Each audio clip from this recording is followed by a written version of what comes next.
Hey everyone, welcome back to the channel and welcome to another beautiful day here on the balcony. I was hanging out and I thought, you know what, I would love to chat with you about the Disability Access Service, mainly because not only did the program recently change, but because I got a comment from one of you about DAS and I wanted to answer your question. So I've got myself a nice cup of coffee here. Yes, it is in my Cake Castle mug. Do you guys remember the Cake Castle? I loved it. I know it wasn't everyone's thing, but I liked it. So anyway, in here I have some Eggo waffle coffee and it's delicious. Yes, the berries and cream from our last coffee discussion is gone and now I have this and I'm not complaining because I love it. Anyway, you know the drill. Go grab yourself something delicious to sip on, get comfortable, and let's chat. So I got this comment the other day on one of our previous discussions and I wanted to read it to you so that we can all start on the same page, and then I want to answer. So this person says, with all the DAS talk going on, did you sense the old system was really broken? If Disney's numbers did say it was a huge problem and they were worried that it could get out of hand soon, what would you do to fix it? I only come about once a year and I barely notice DAS, and they go on to say that you'd think that the goal would be to make the queues more pleasant and everything so that DAS isn't necessarily needed versus just nuking everything. Great questions here.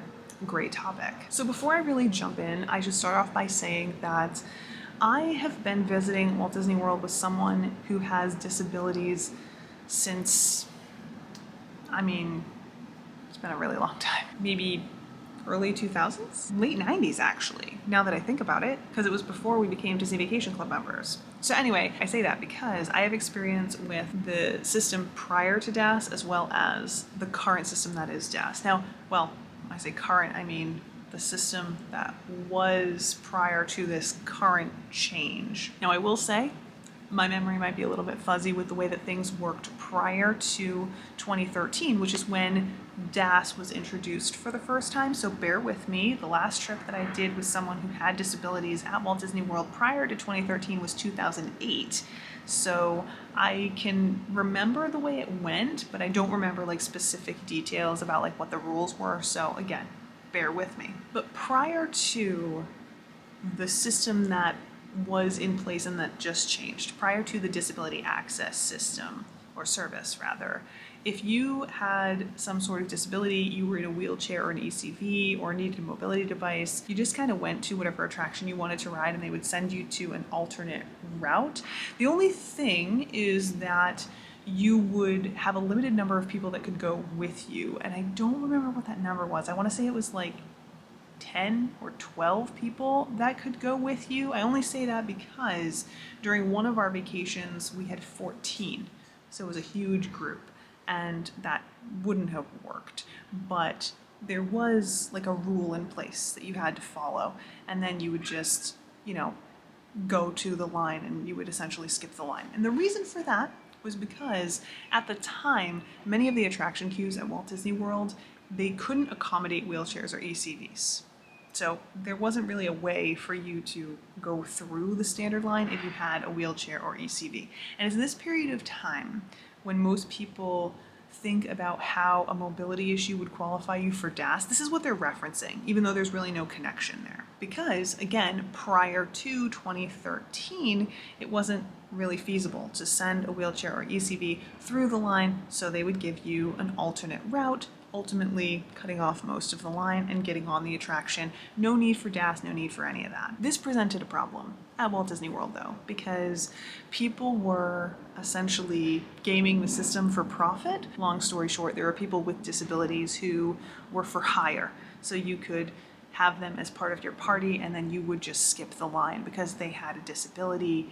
That obviously is breaking the rules. That's abusing the system. And so Disney did something about that, which was ultimately introducing DAS, the Disability Access Service. Now this system, when it came into play, was a little bit different from the previous system. First and foremost, you needed to apply. So you needed to go to guest relations and explain why you needed to skip the line. But it also didn't accommodate those with mobility needs like was the case previously. And this is because at this time, they had started building queues to be more accessible. So now you could just take a wheelchair or an ECV into the queue at most attractions, and the attractions when you couldn't, you would still follow the same procedure, no DAS required. So on attractions like Big Thunder Mountain Railroad, where you can't go through the queue with a wheelchair, you would simply just go up to the attraction, and then a cast member would say, oh no, don't go through the line, you go through the back. This is something that currently still happens. No DAS required, no anything. This actually is something that we did when Russ busted his ankle in 2019. He was in a wheelchair on this particular day because he had busted his ankle on vacation, which was a ton of fun, by the way.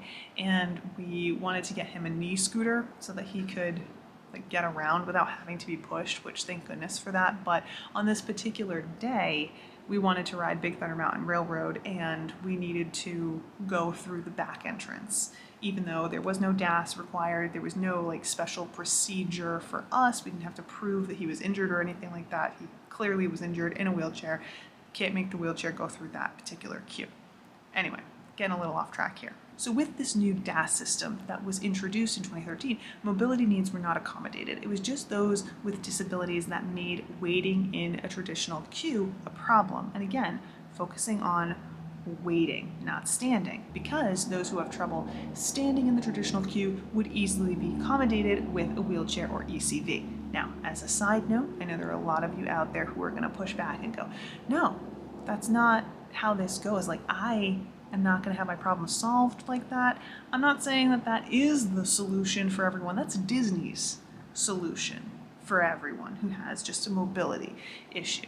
So, put your pitchforks down. It's not me saying this is Disney saying this. But this system, too, had flaws. And one of the flaws is that it did not require any proof of disability. So anyone could claim to have a disability that made it difficult for them to wait in a traditional queue, but it was also being abused in multiple ways. Of course it was. And look, before we even go any farther, I'll be the first person to say that disabilities come in all shapes and sizes. Not everyone who has a disability or a medical condition that makes it difficult for them to wait in a traditional queue has a visible sign of that disability. Okay, so I know there are a lot of people out there who claim that they see people abusing the system because they see people getting in line who don't have a disability. Let's be clear about something. Those who use DAS are using the lightning lane, so not everyone going through the DAS line has a disability because there is no DAS line. It's the lightning lane / Genie Plus line. Also, you don't know anyone's situation. However, I say that it was being abused because there were people who were openly talking about abusing the system. Of course, if people are talking about abusing the system, they're probably abusing the system. We know that this was the case with third-party travel agents who were using DAS as a way to get their clients through the lines quicker. We also know that this was the case thanks to people who were openly talking about how to guarantee DAS by telling the cast members very specific things when it comes to symptoms and medical conditions. And that's, again, a blatant abuse of the system and an easy way to do it because there are no requirements for DAS. And that's true before as well as now. So to answer the first part of the question, did I sense that the old system was really broken? Yes, absolutely. I sensed that the old system was really broken, not only because there were examples, clear examples of how the system was being abused, but also because with the way that system worked, those who had DAS were just going through the lightning lane. And lightning lane / Genie Plus is a broken system in and of itself. So if one is broken, they're both broken. So yes, the system absolutely was broken. And this is something you might even be able to see when you're looking at social media. You see the lightning lanes are backed up so far. In some cases, it looks even longer than the standby queue. That's the disability line. That's also the disability line, the DAS line. So, definitely doesn't seem like it's working well, But the next part of that question is talking about what I would do to fix it. Now, here's the thing.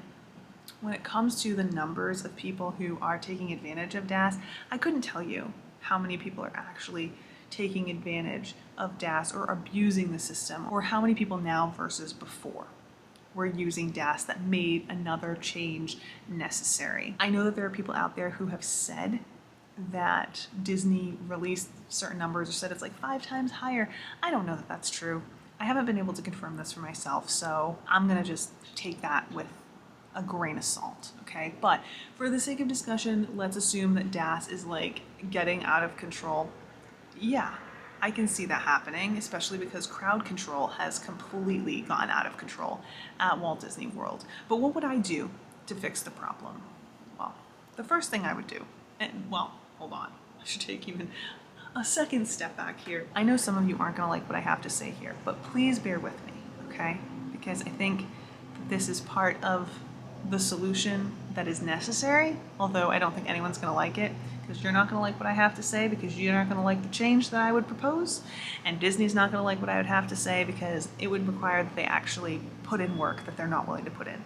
So no one's gonna be happy here, but still, these are my thoughts. Take them for what they're worth, and as always, share yours in a comment down below. So the first thing I would do is I would admit that what we have here is a crowd control problem. It's not just a DAS problem. That's part of it, but I think the abuse of DAS and the complete dysfunction of DAS is a result of crowd control problems. And so you have to admit what the problem is before we can fix it, and that's the problem. In admitting that and recognizing that what is happening here is a crowd control problem, I think that there are multiple things that need to happen so that we can resolve all the issues and ultimately, if nothing else, identify different problems that need to be resolved. But first you have to clear away all the dirt, you know what I mean? And I feel like this would help clearing away some of the dirt so that we can get to any other issues that might arise. And it starts with pricing of Genie Plus. Now look, this is the thing you're not gonna like, okay? And I need you to bear with me here for a second, because I do think that while you're not gonna like this, it's part of what's necessary when it comes to fixing all of this issue. Genie Plus is grossly underpriced. And I know there are a lot of people who complain about the price of Genie Plus because it replaced a free alternative. But the reality of the situation is that skip the line services, not only here in Central Florida, but around the country, are priced at much higher rates than Genie Plus is. And as a result, less people use those services, and that means that the service is actually a better service. Especially when we're talking about things like a skip the line service, if everyone's doing it, it's actually not providing the service that you think it is. And I think that even though $30, $40, whatever it is, seems like a lot, it's actually nothing, and you're paying for nothing.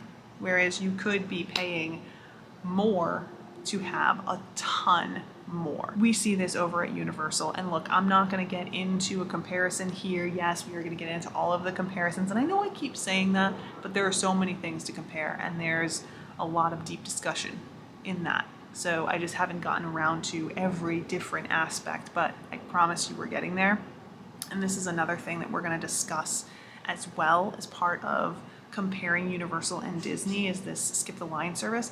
But you see over at Universal, Express Pass is very expensive. And the reason that it's priced so high is so that we can ensure that the guests that are going through that express lane are actually getting what they're paying for. And I'll tell you right now, you do get what you pay for. You're at least cutting the line in half.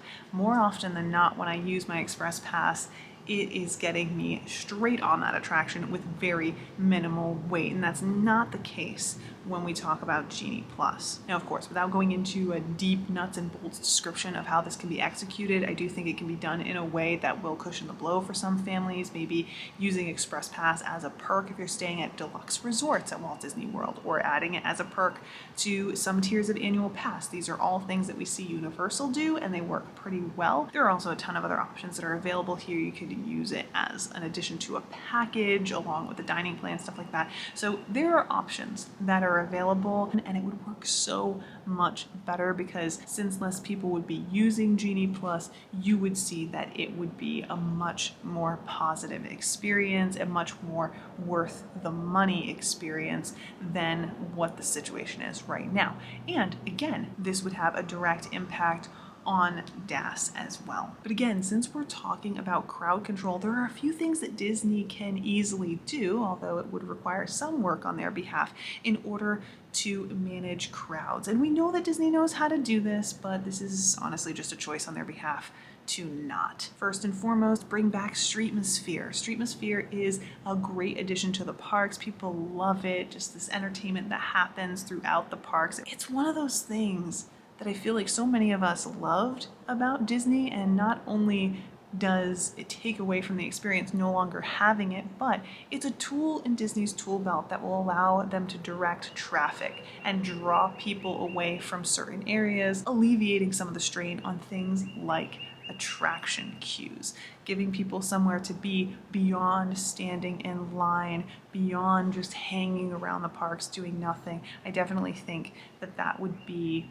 a great solution for everyone. It would be great for Disney so that they can direct traffic a little bit better. It would cut down a little bit on the number of people who were standing in a line at any given time, and it would make guests feel like they have more value added to the park. But I also think it would be fantastic if Disney would also open up some of the areas that have remained closed. Prior to 2020, a number of things closed and were just completely forgotten about, but even after 2020, we lost so much more. Things just never opened back up. Things you may not even have noticed because, I mean, they do such a good job at just covering things up and trying to misdirect, so they hope that you forget about it, and eventually you do. For example, the Wonders of Life Pavilion over at Epcot. This is an entire pavilion, 2 attractions, and an entire play area in there. I think that there was a dining option. I can't remember. It's been a long time. But that's an entire indoor area, allowing guests to have some air conditioning, some place to get out of the sun, and some more attractions to enjoy so that that can alleviate some strain on other attractions. Of course, Epcot's another great example of just space that isn't being used right now. It's all behind construction walls. And yes, I totally understand that those construction walls are going down, and it's been years, so feels like they're going to be there forever, but all of the space behind construction walls is where people could be. People could mingle. People could just experience the park. That's where you could put some of your entertainment options. The Streetmosphere that I just talked about, again, that helps direct traffic, alleviate traffic, and take people away from those attraction queues, even if just for a short time. And another great example, again at Epcot, is the Morocco Pavilion. Shops in there, closed, haven't reopened. There's a restaurant in there, closed, hasn't reopened. Hollywood Studios is another great example. Animation Courtyard, that used to be multiple shops in there. Of course, the Little Mermaid show, which is set to return, but that's been closed for a significant amount of time. The Muppet Store over in Grand Avenue, the Christmas shop over in Grand Avenue. These are all places where people could go. They could escape the heat. They could have some air conditioning. They could shop and spend money. Also a good thing for Disney, by the way. And they disperse crowds. Again, managing the crowds, offering a bit of crowd control. Now, I know that a lot of you are actually probably going to say, well, if they managed capacity a little bit better, we wouldn't need as much crowd control. I actually think, and this is just my theory, I don't really know because, again, Disney doesn't really share their numbers all that often, but I think that Disney's capacity now is probably what it was prior to 2020, like, when they limited capacity. But the issue is that there aren't as many places to go as there were before, and so it seems like it's more crowded than it is. I've talked about this before, and I feel like it makes sense to mention it again. But yeah, it definitely seems like Disney just kept the capacity at whatever it is, but closed off more areas. And so the areas where people can still be definitely seem more crowded than they were. I actually, as a side note, think that adding mobile order to pretty much everywhere is part of the problem as well, because you got to keep in mind that the lack of line at one place contributes to a bigger line elsewhere, or at least crowds elsewhere. So if a restaurant doesn't have any lines for people to wait in order to order, where are those people? They have to be somewhere. Sometimes they're in attraction queues, sometimes they're sitting on benches or they're on curbs, and all of the actions that Disney takes, they have consequences. And I think that the crowds are a consequence of things like this, you know, closing down the shops, closing down the restaurants, making everything mobile order. I think that as convenient as that might be, somewhere it's going to have an impact. And I honestly think that that impact is this illusion of crowd levels being more than they actually are. And again, when it's crowded like this, there are less places in the shade, there's less air conditioning. Also in the parks, like they're not using air conditioning in the way that they used to before. There was a time when it was like super cold and crisp in every attraction and in every shop, and that's just not the case anymore. It's like super sticky and warm in a lot of different attractions and shops, which makes it more difficult to visit. And for those who may have utilized DAS, let's say, and now don't have access to it because they've changed the rules, I think that having those places to cool off and just wander around, you know, in shops, sit down at a quick service place and have air conditioning in there so that you can cool off before moving on to the next thing, that has an impact on those people as well. But look, here's the thing, DAS did change, and we're hearing different accounts from people about what that looks like. We know that no longer is DAS for anyone with a disability. It's for someone with developmental disabilities like autism, which is what is outlined on the website. And yes, I use air quotes because that's the quote, developmental disabilities like autism and similar. I've seen many accounts of people talking about how for years they qualified for DAS and now they don't, even though they have this condition with their heart, or even though they have, you know, this other medical condition. People reference PTSD no longer qualifying them for DAS. So, I mean, these are all just the accounts of people that are being shared. The alternatives that Disney is currently offering aren't really great. You now have the ability to just speak to a cast member at the head of the attraction, like you know, at the entrance of the attraction, and let them know that you want a return time and explain to them why you need a return time because you have a disability. I don't really like that for any reason. I don't like that now these cast members who, I mean, some of them are just college kids. This is like their first time working in an environment like this. I don't like that they now have to be responsible for determining whether or not someone needs a return time or if they're worthy of a return time. I don't like that the person now has to explain themselves to every cast member, you know, like I don't think that that's a great situation for the person. I don't think it's a great situation for the cast member. I also think that it's taking cast members and putting them in a position that they shouldn't have to be in. Like, this is not their job. So there's that. Another option being offered to people is they can have their family go in line and they can return to their family once their family gets to the head of the line. So essentially that problem that we have in attraction queues to begin with, which already aren't that big to begin with, where now, you know, we're going to just have families shoving through the line to meet up with their family. I don't think that's going to be a good solution either. I feel like if they were going to reinstitute something like this, they should have just gone back to the original way of just letting them cut the line. I realize that that's not a solution, but I feel like it's a better solution than just like, just shove your way through the line, you know? But again, hasn't been a week yet. So we'll see if adjustments get made or what those adjustments look like. But I think that the solution to this problem, like truly, I think that the solution to this problem is more along the lines of solving the dysfunction of Walt Disney World as a whole versus trying to solve one little thing. Because I don't think that the need for DAS increasing is a result of one thing. I think it's a collection of things that have just been ignored long enough that we have arrived here. So, yeah, those are my thoughts on DAS. I hope that this answered your question, and I know that it was a little bit long-winded, but I enjoyed my coffee while we sat here and relaxed, and, well, hopefully relaxed. I know that I said a few things that might not make some people happy, but like I said, I want to hear your thoughts, so pop them in a comment down below. And, you know, I know I don't have all the answers. I'm not perfect here. I'm just sharing my thoughts based on what I see, and I would love to hear your thoughts as well. But I think it's a tricky situation. This whole thing is a tricky situation because DAS is a flawed program and Disney is a flawed place. And no matter what the solution that is presented, I don't think that people are going to be happy with it, because I think it's going to require so much change that, no one likes change. So, but yeah, anyway, I hope you have a great rest of your day. I'm about to get mine started. It was wonderful spending the morning with you, though. I hope you enjoyed hanging out with me. Like I said, it was beautiful. We had some great birds chirping there. Wasn't that nice?